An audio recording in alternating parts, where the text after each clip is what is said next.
Okay, now this tree right here was after the snowstorm. This was one of the most technical trees I've ever done in my life, and I lost all my GoPro footage. Luckily, the homeowners did their cell phone footage and they gave it to me. Sorry, it's been a long time for me to edit this. I've been so busy. The snow did so much damage in our community. I've been super busy and I just didn't have time to edit. But you can see this tree, how messed up it is. That on the left side there, the tree split off on the left side and landed on their garage and made some holes in the roof. And so the tree has this fracture right in the middle, and it was real dangerous climbing up there. I got about 250 pounds of weight off with my pole saw before I went up there on the leaning side to make it a little bit safer. These people couldn't afford a man lift or a crane, and I figured if I got 250 pounds of weight off first, it'd be safe enough for me to go up there. And it held all the snow. I mean, it didn't come down, and it was loaded with snow.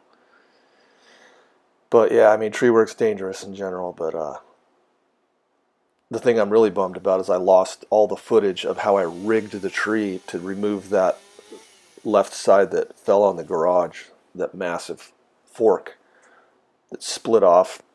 I did some really technical rigging, the most technical rigging. I used all my ropes, pulled out my 200-foot 5/8 inch rope and 100-foot 3/4 inch rope I had, and a bunch of pulleys and blocks.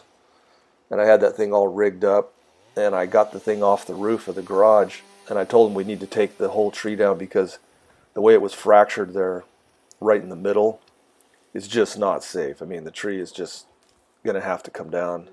And there wasn't a way to just, it had a lot of heavy lean towards the house, so I didn't want to try just falling it and pulling it over with my truck. It's California black oak, and the wood, the hinge, I didn't trust the hinge, for hinge wood. Just pulling that tree over away from the house, and so yeah.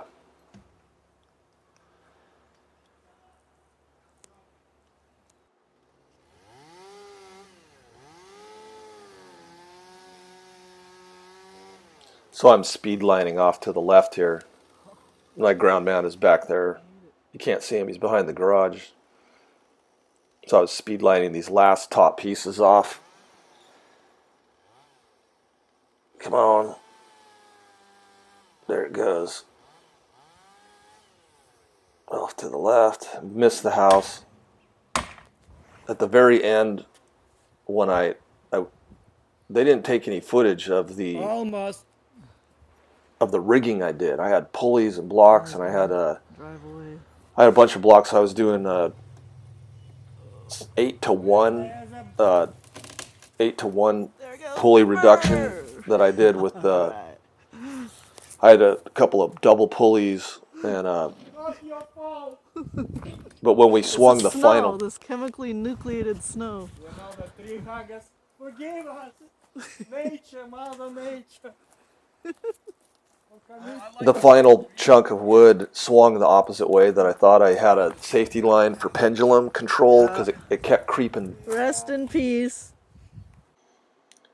It kept creeping to the north, but it ended up swinging to the south, and it actually touched the side of the house and squished in about a half an inch on the edge of the trim of the roof there. And that's all the damage that it did. It swung real slow.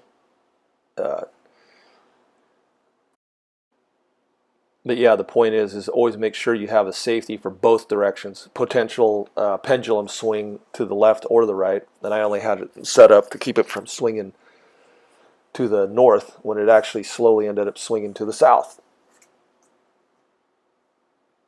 So yeah, can't be too safe.